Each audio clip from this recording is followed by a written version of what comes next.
Welcome to this episode of Back to the Story, where friends come together to play Dungeons and Dragons. I'll be your DM, Klaus. Let's get started. When you see God's rest surrounded by armies, then know that his desolation has come near. It is my destiny, not yours. Really, it doesn't fucking matter if I'm ready or not. I have to deal with the end of the world, and I'm not ready for that. The reason why any of us are enough for anything is because we have each other. Everyone can change, not everyone will, but everyone can. And every day has been beautiful since. For these are the days of vengeance, to fulfill all that is written. Yes, I know we all want to compare our god's dick sizes right now. My glory is to protect. My virtue is sacrifice. My curiosity is satisfied. For your sins, I will allow you to seek the knowledge. Have the courage to do what's right and not what's written.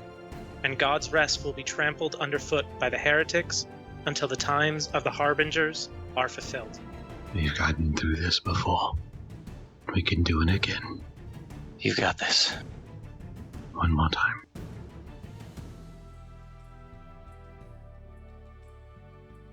The mic right in front of my mouth. So you can hear all those mouth sounds.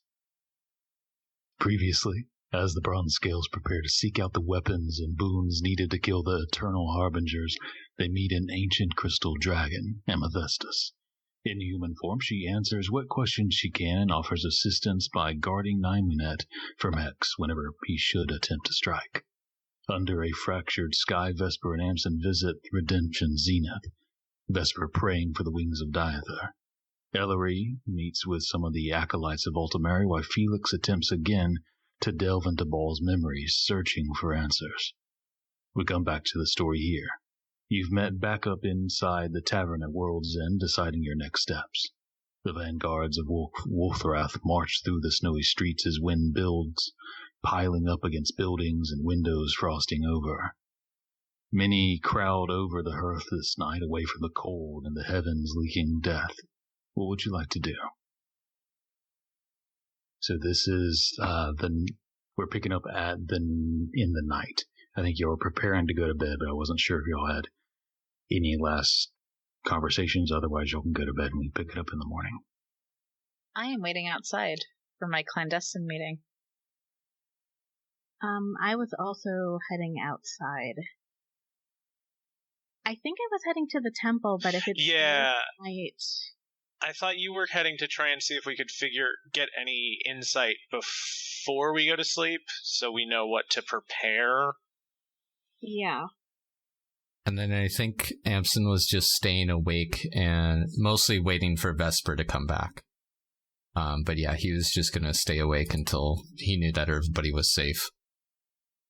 Okay. And Felix, what are you doing? I mean, I guess if everybody else is distracted, he's going to play with the locket. Okay. And Ball, will say, is staring off into the hearth, into the fire. So Vesper, as you're waiting outside, likely dire wolf cloak pulled over tight as it's cold, frigid this night. You're waiting for a few minutes, hood up, snow kind of building on your shoulders, when you hear the voice. Not far from there. Take a right. When you come to the first alleyway, take another. You'll see me there. I will casually push myself off the wall and start meandering off down the street. You meander through the streets, which are mostly abandoned, with how cold it is and the, not quite a blizzard, but how howling the wind and the snow is falling. The only people you see out on the streets are people hurrying from one house to another, or the occasional patrolling vanguard. You reach the alleyway and look down it, and it's dark. Heavily shadowed, no torches to light its path. There's a little bit of light from the street lamp beside you that sheds a bit down there, but only about 10 feet before it goes dark. I will cast light on my holy symbol and then head down. Okay. Oh, I'm just keeping my hand on the hilt of my rapier just in case I need to draw it.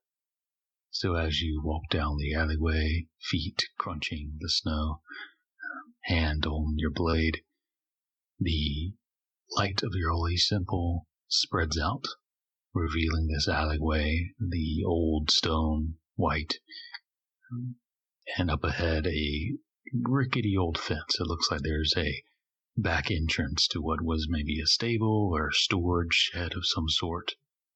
Roll a perception check. Okay. Ooh, very, very good. 22. You hear sound coming from up ahead to the left. Inside that, it's maybe a storage shed, kind of resembles a barn in ways. You can tell there's noise coming from maybe the rafters up there. It's hard to tell exactly, but you hear just the shifting of weight. I'm gonna hang out outside then. Let me see how I do.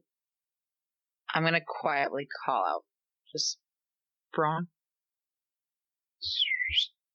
You hear a whistle coming from inside the building, ground level.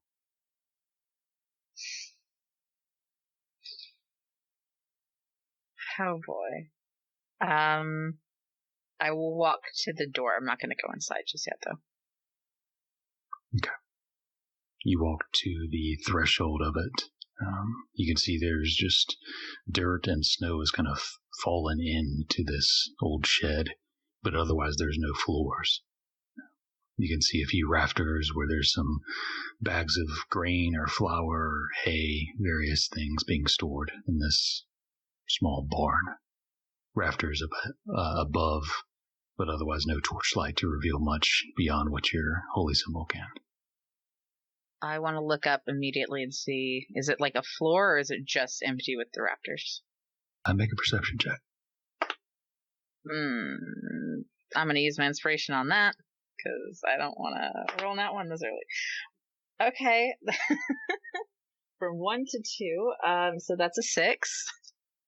You look up and you see there's a floor, kind of making a U around the open ceiling. So there is walkable space with a few beams, rafters going over the center that you could maybe, someone could, or something could balance upon. But otherwise there is floor that's holding the hay above in the second floor. Braun, are you here? Back here. You hear a voice come from the far right corner. Where it looks like these were once stable stalls, but now it looks like they're just being stored, no animals. Come to the door. Here, shifting, and then and a second later, stepping out of the shadows, you see Braun wearing a cloak pulled over tight to conceal his face. You see his beard has been shaven off, besides a mustache. The metallic-looking beard was, well, he looks more normal now, like a normal dwarf. He stands just outside the shadows, near the threshold. I think I'm just going to look him up and down for a moment. So, I'm glad you came. This is an important step in rebuilding trust. For both of us. For both of us, yes. Kind of crosses his arms, one finger tapping on his elbow. You asked for protection. A blessing from the gods to protect you here? Correct. Some have, in their heavens, have noticed me. Their champions are seeking me. A blessing might hide my forsakenness. I have an idea for how to do that, but I'm not sure you're going to be particularly happy with the method. So you're going to have to trust me. Kind of shrugs. What did you have in mind? I will very, very slowly, like I'm making sure he can see all my movements. I'm going to reach into the pocket of my jacket and pull out the golden holy symbol of Aiain and offer it a dedication to the one goddess who might listen to you. You brought the silver, I asked, I hope. I did. He rummages in his bag, satchel at his side, pulls out a pouch, and with it, something else falls. It's like a small stone, piece of slate. He slowly reaches down for it, looking at you. I'll let him pick it up. He does so. He takes a step closer as he begins to move the satchel and hand you the pouch of silver. Make a insight check. Okay. Dirty 20. When he was bending down to pick this other stone up that fell out, a component or whatever it was, his eye contact was intense. His movement's slower than you'd expect him to for someone to just drop something. And as he lifted the stone to put it back in the pouch, you see what's carved on it. Simple and crude. You see a skull with an exclamation mark on each side.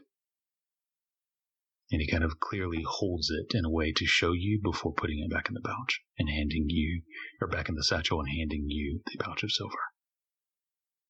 Trust is important. Those of heaven are always watching. If you followed one, it might keep you safer. Perhaps. I can name you a follower of Aiain. It's a ritual that lasts an hour to dedicate yourself to her. But she listens to those that the other gods forsake. And you're sure this will work and not just draw attention to me? I'm sure it's the best thing I can do for you. You see his eyes kind of darting left and right, thinking. All right. And I will hold out the golden symbol again. Takes it. Slowly. Does so. All right. We will need a place for me to set this up to perform the ritual. Is here sufficient? If we're truly alone, there's no one hiding upstairs. He meets your eyes. It's just me. Insight check, please. Make an insight check. Natural 20. You meet his eyes as he says the words slowly, matter-of-factly. You see he's nervous.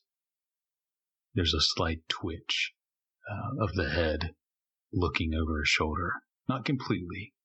A millimeter of movement towards the back right corner above in the rafters. Don't lie to me. We're supposed to be building trust. He takes a step forward and grabs your arm. And he leans close. It is just me. No one is watching besides your gods. You and I. Right. And then he releases and takes a step back. It might be better if we're under the stars then. Out in the open under the sky. As long as we're not in public. Follow me then. Not far. Not far. His eyes dart to the side before he begins to step forward, grasping his wand, or not his wand, his rod in one hand. I hate that word. I will lead him not far, but somewhere fairly close by that's still kind of open but private. There's such a place around here. As you kind of step back into the alleyway and begin to move, crunching through the snow, you hear just the faintest of whisper. Make a perception check.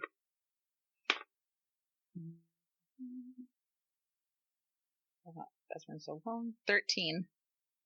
You hear You hear a few hushed words coming from him under his breath, sounding almost like he's just exhaling. You can't make out the words except for one go. He's starting to walk faster. Not quite getting ahead of you, but... I'll stop once we're like halfway through the alley. This should be fine. If you feel safe here. He just stares at you. I will start. I'll reach into my jacket. Don't be stupid. No tricks. No tricks. Don't be stupid. I know. I'm gonna, keep walking.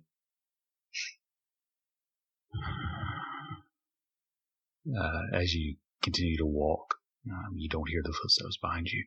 You see him standing, and he kind of drops the satchel off one of his shoulders and is holding the rod to the side. He gives you a very slight nod as he begins to raise it.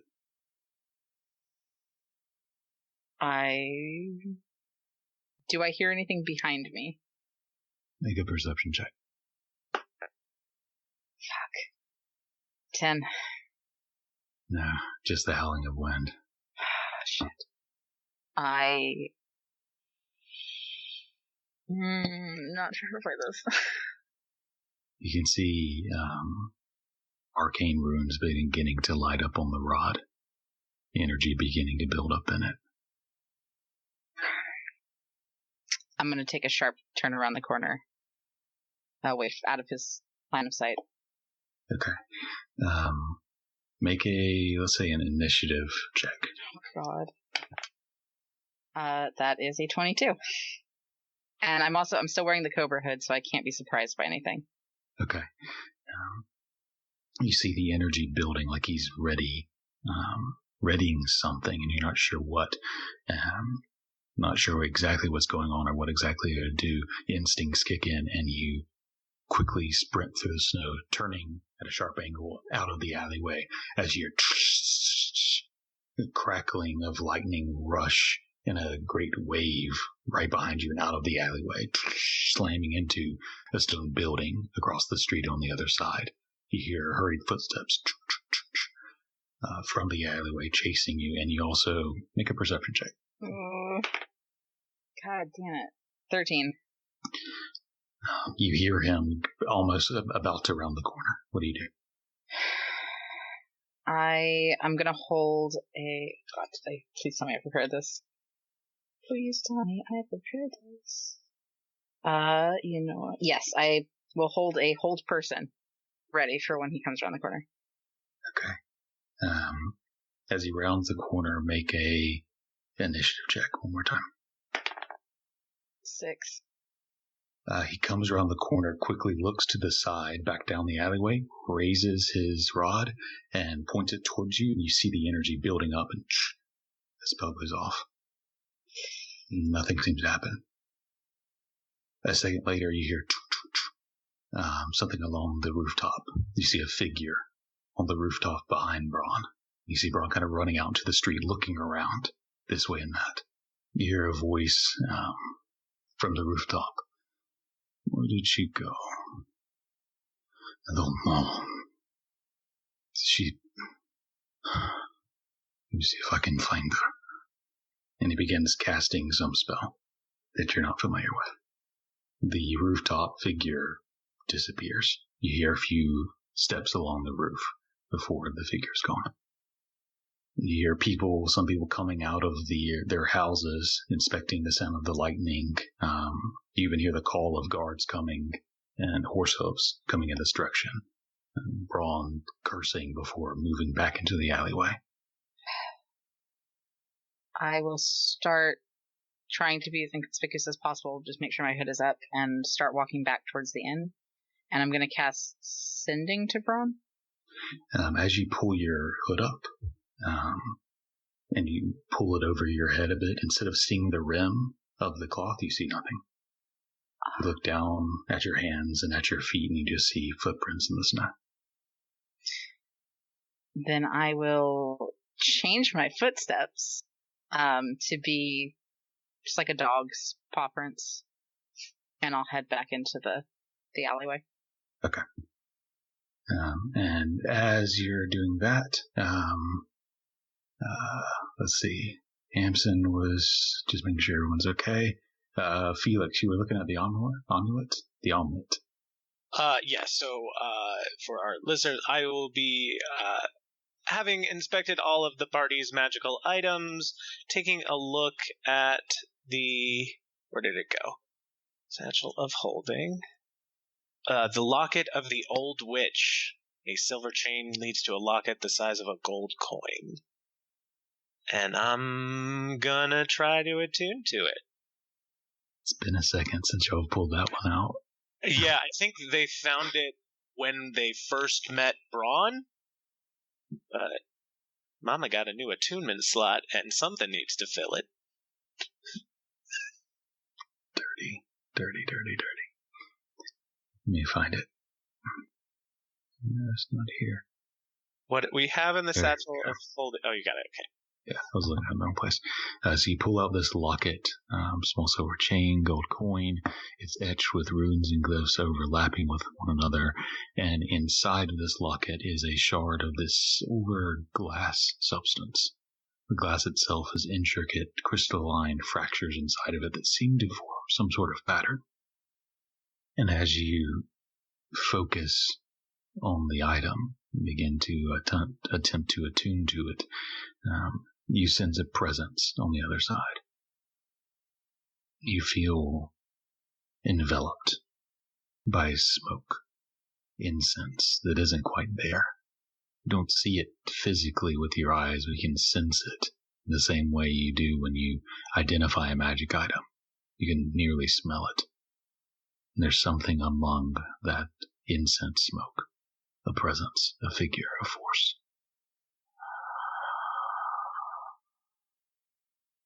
Another finds the locket. Does another seek aid of the old magic? Seeking aid in whatever form it comes in. What's the price of this aid? The most valuable thing you have. Knowledge. What you carry with you. Oh, honey, you hit the jackpot. I can offer much aid. I can offer empowered runes for your magic. Enhanced power. Stronger. Older. More resilient. Can you offer me your thoughts? Some of them. I think that can be arranged. I have a lovely little library in there. I'll give you a tour sometime. Open your mind to me, and the power is yours. Felix will, however, given what he knows about his own mind, specifically things about this personal quest and anything like his own childhood and life, if he can put that in a nice little locked area of the palace that's like no smoke. Give me like I guess just a straight intelligence check to compartmentalize certain information. That seems fair. I'm going to use my advantage, my inspiration. So that is 18. Okay. Before opening your mind completely, you attempt to compartmentalize and hide off some of that information in your mind palace. But once you open, you can sense something changing. And you see or feel the figure instead of surrounding and enveloping you. You feel it more focused into the locket. You can see a bit of incense smoke drifting out of the cracks in the glass inside. It smells sweet. All right, well, listen, the world is likely to end within, a month or two, and I'm kind of trying to stop it. So whatever sinister things I'm sure you're planning are, can you just wait until after that's done? Don't you think I know that? Hey, we just met. We can go back and forth about what we know some other time. Nothing sinister. Just trying to survive the collapse. You and me both. I'll do what I can to help you. Just, don't probe too deeply in there, and don't poke at Aeon too much. I don't especially know what he is yet. I'll try not to. Now, let me teach you the incantation. You see the tiny bit of incense smoke that's drifting out of the cracks of the glass inside the locket begin to build, and more is billowing out. You feel something shift in your peripheral, and you look to the side and you see your shadow. There was a view sitting or whatever you're standing, and the arms elongate, the fingers lengthen and narrow, and you feel them stretch out before you towards the glass. And as the shadows touch different pieces of it, you see different fractals illuminate briefly in dim green-blue light, showing you these incantations that seem to burn into your retinas. And you're attuned. The shadows withdraw, and the smoke stops. Whatever it takes. And that will bring us to Ellory. So you are going to the temple, is that right? I am heading there soon, but when I leave the inn, before I head to the temple, I want to kind of go around and see if I can find, from the outside, our window. Okay.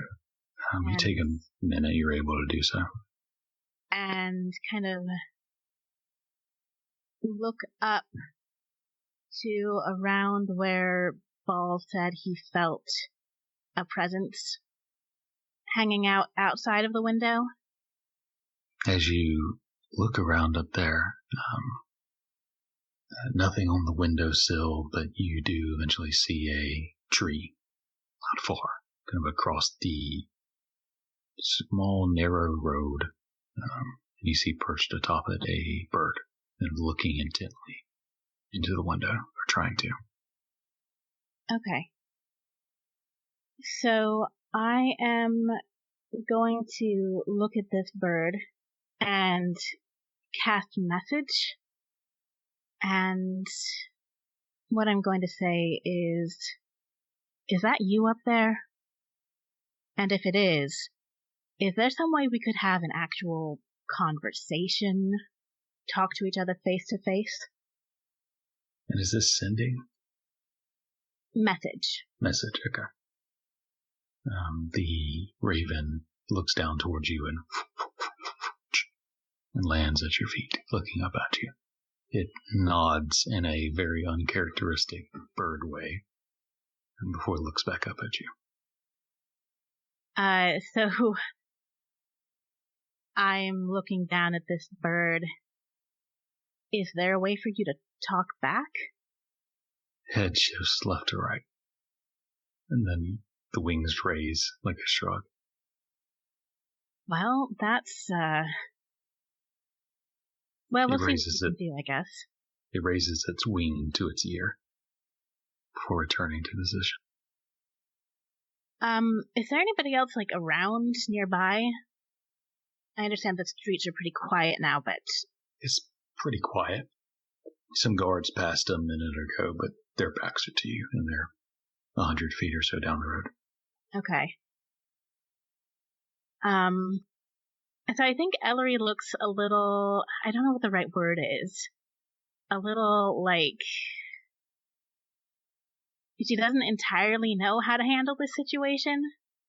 How to have a conversation with somebody who can't really talk back with words.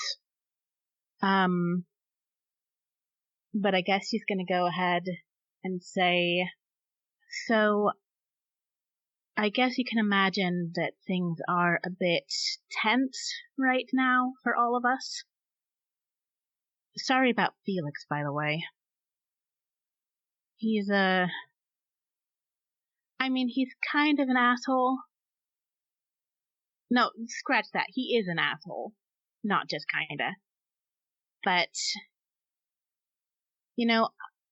I've had a few friends now who have come back from death, and all of them were they all struggled with it, and none of them really wanted to talk about it. So I can't imagine he's in a good state right now. Anyway, I think I should probably fill you in on some things. Since, I looked for you earlier today, but I couldn't find you. At this point, has there been any kind of, response or reaction from the bird? He nods as you speak. So, we're currently working on trying to figure out how to get our hands on some things that should be able to help us. We were also earlier today trying to kind of see if we could work with somebody. I don't have very high hopes for this, but there's somebody that we were hoping might be able to help us out. Only negotiations with that guy are tough because what he wants and what we want aren't entirely on the same page, and we're having to try and convince him that it's still worth working together for the things that we are on the same page about, which is not much. So, that's been fun. Probably the biggest thing you should know right now is that sometime in the near future, this dragon called Hex is supposed to be showing up. He's trying to steal something that's in the city. And he's not here yet, but we're going to try and stop him when he gets here. Other than that, well, actually, at this point, I want to check again, see if there's been any more reaction or response before I continue. It nods and kind of lands on your shoulder. Okay. So at this point, we're hoping to go after something that's, I guess, on my end. Of course, you're welcome to come along. I'm going to try and get the others to be a little bit more hospitable towards you, but I'm sure you can imagine it's hard to trust people these days. And it kind of nuzzles in a bit. So, I have a stop to make. Gotta get some information for our next step. You are welcome to come along. And I start heading to the temple. Yeah, it squeezes your shoulder before taking off. And kind of as you're heading to the temple, you see it landing at buildings along the way, waiting for you to catch up before following you there. As you approach the temple again, you hear the rain and the storm inside as you walk through the large doors and into the temple proper. The storm spinning overhead, vortexing over that pyramid, the symbols on the sides of the walls seared by lightning. How long has it been since I was here earlier in the day? A number of hours. And about what time is it now? It's maybe like 7, 8, something like that. Okay, so not. It's not super late, but it's been dark for a few hours. It's winter. Okay. So there weren't a lot of people out on the street. When I come into the temple again, does it seem as crowded as it was before, or has it calmed down a bit? It seems to calm down a bit now. As you go, I assume you're going below. Yes. Okay. Yeah, as you go below into the hold beneath, it has calmed down. There's a few still here, but the general followers have cleared out. So I am looking specifically for Saras again. But as I look for her, do I spot anybody else that I know? You see a few acolytes and people that you trained with and a few others that you recognize the faces of. You also see Saras, but then you also see someone walking straight to you. Dark brown hair, longer than you remember, unshaven face forming into a beard, dark brown eyes, and wearing leathers and a half cape over his shoulder. You recognize this figure as Gath Stormwalker. He's walking determined straight towards you. Human, he's maybe in his early 40s. Tall, lean figure. Intense stare as he walks to you. I give him a jaunty little wave as he approaches. Yeah, I hear you want to go into the storm. That I do. It's a stupid thing to want. Well, this wouldn't be the first time that I've done something you thought was stupid. No, it wouldn't be. Saras thinks it's a good idea. I think you're going to get yourself killed, but in these times, well, maybe it's worth a shot. Do what you have to. We have ships. We can prepare one. I know you spent some time on a boat in your training with us, but you'll need a crew. Those folk you run with, any of them sailors? No. Unfortunately. So you'll need a captain. He kind of looks down. Alright, come over here. He guides you over to a table. One they were looking at earlier, but he moves some of the papers aside and pulls out a blank sheet of parchment. And he takes some charcoal pencil and begins to draw some basic figures. He draws a circle, and he draws another one that takes up almost the entirety of the page. This is the storm. In the center is the eye. Past that, I've never seen. Ellory, it's important you understand I've captained a few ships trying to do what you want to do. None of them made it back. Some sank on the way to the eye. Those that made it, they didn't make it much further. Or at least they didn't make it back. It's important you know this and understand. You might not come back. Your friends might not come back. I'm more worried about them than I am about me. But I understand. And I wouldn't be doing this if it wasn't important. He looks at you, meeting your eyes for an unsettling amount of time. Do you pull your eyes away? No. All right. Go over with them more in detail, but the long and short of it is we have ships. We'll get you salt blessed before we go, and we'll sail into the storm.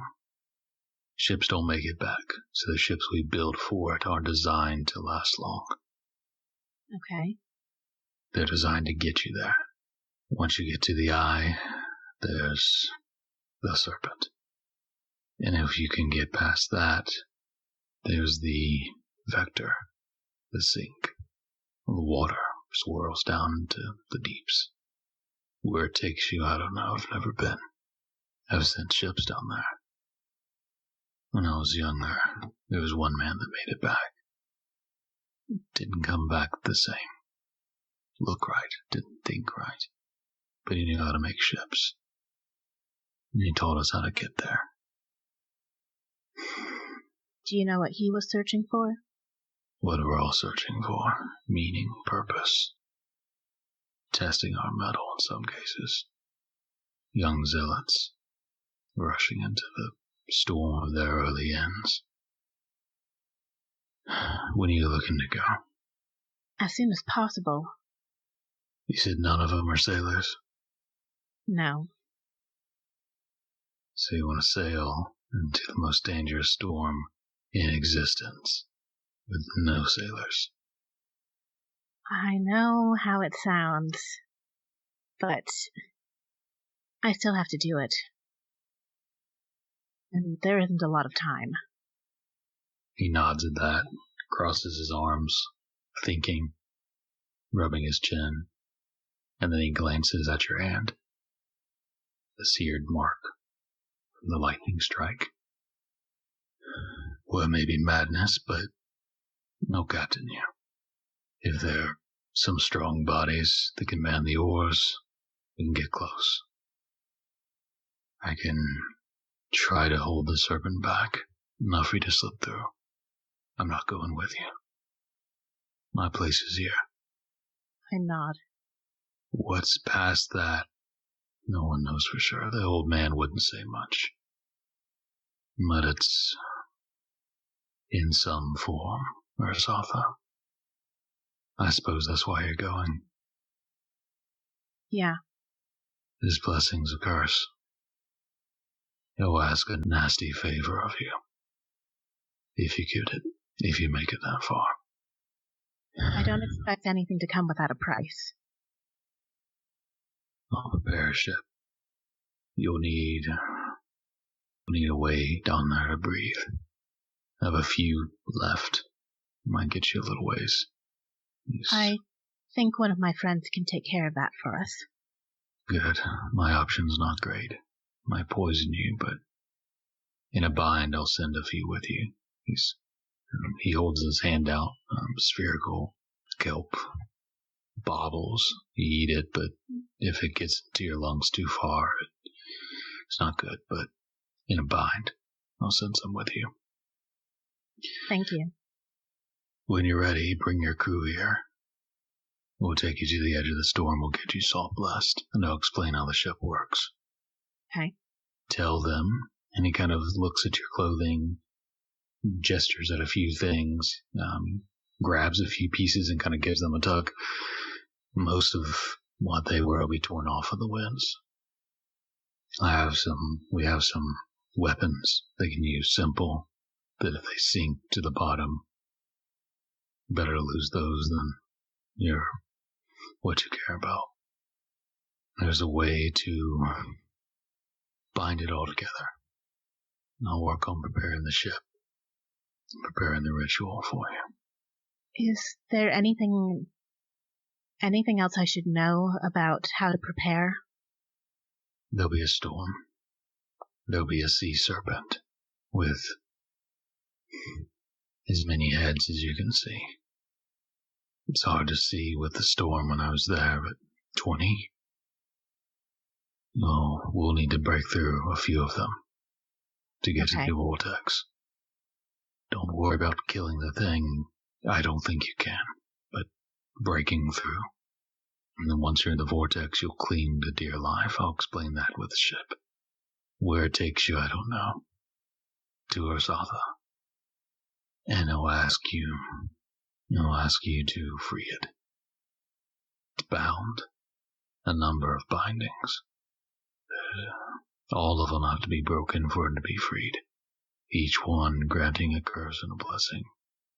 If you get that far, just know if it's worth it. Okay.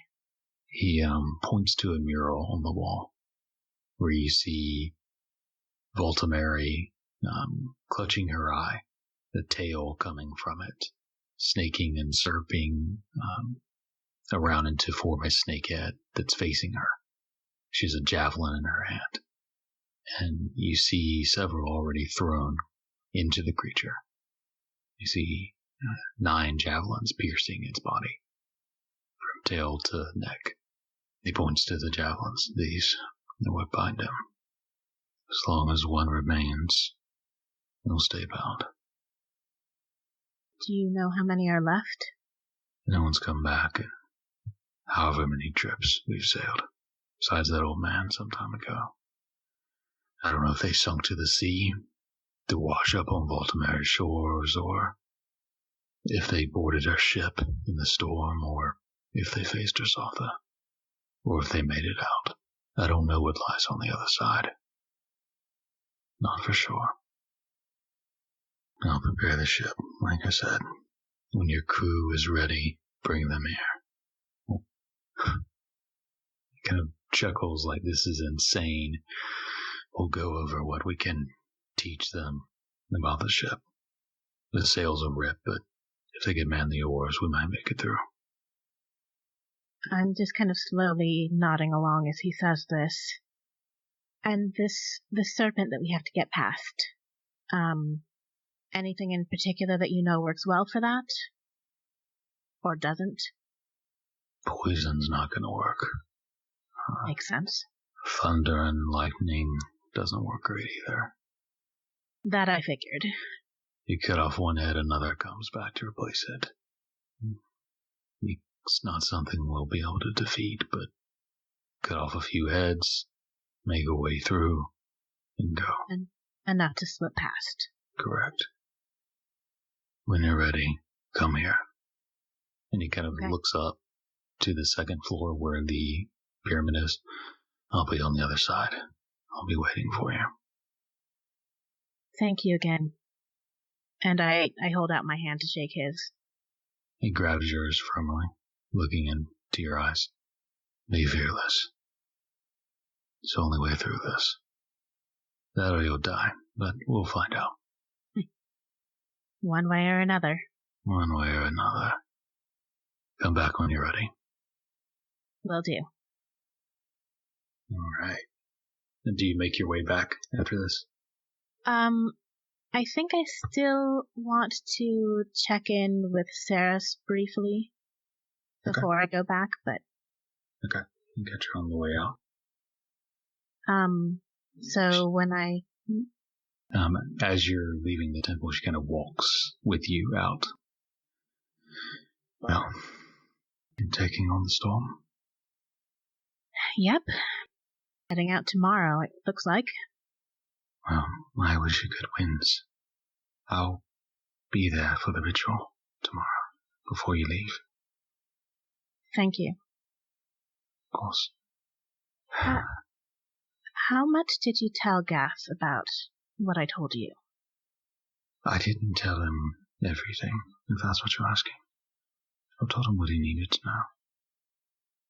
I hope you're keeping that to yourself. Yeah. Good. Get some rest, Ellory. I'll try. It's always hard before the storm, the anticipation, but you must. This won't be easy. It's strange. I understand, at least to some extent, how dangerous this is and how difficult it will be. But I'm more excited than I am nervous. Good. Cling to that. And she kind of stops walking with you at the edge of the temple. Pray for a storm tonight, Ellory. I will. She nods and then recedes back into the temple. And I will head back, glancing around for the Raven as I do. And he'll follow you on your way back. And before we go on a break, I think Vesper, you went for the sake of time, otherwise we'll be talking and never actually go on a mission. You go back into the alleyway and you find it empty. Search around, no movement. You eventually do see something glinting in the snow. Come up to it and you see a small gold coin. I will pocket that. When you touch it and begin to pick it up, you see a mouth form for the face printed on the coin. And it says, alone. Alone. In Braun's voice. The mouth remains, and for the next few moments, just you hear wind howling faintly from it. Jesus Christ. Okay, I will cast sending. Alone where? And should I go back or meet you? You hear no response. The coin is still faintly. I'm gonna head back to the inn quickly because I cast a spell, so I'm visible now. As you walk back, a few minutes pass, and eventually you hear other words coming from the coin. Will outside city, watching me, danger, want me to kill. Don't tell me much trying, meeting will be hard. I will try. For redemption. And the mouth closes. And for the sake of things, you guys eventually meet back up into the tavern, presumably finding your resting spots for the night, getting your rest before the morning. And we'll go ahead and take our break now. Next time on Back to the Story.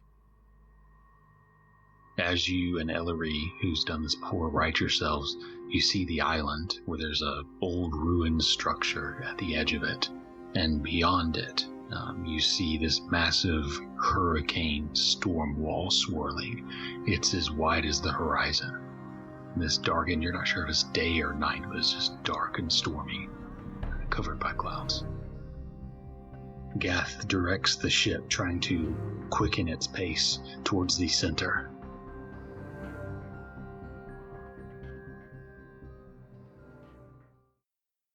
This episode is continued in Part 2, which uploads Friday and will be available wherever you're listening now. For behind the scenes and more, check out our Tumblr, back-to-the-story at tumblr.com, and follow us on Twitter for updates at back2_the-story. And if you're feeling especially generous, feel free to buy us a coffee at ko-fi.com/backtothestory. We'll see you next time in Northville.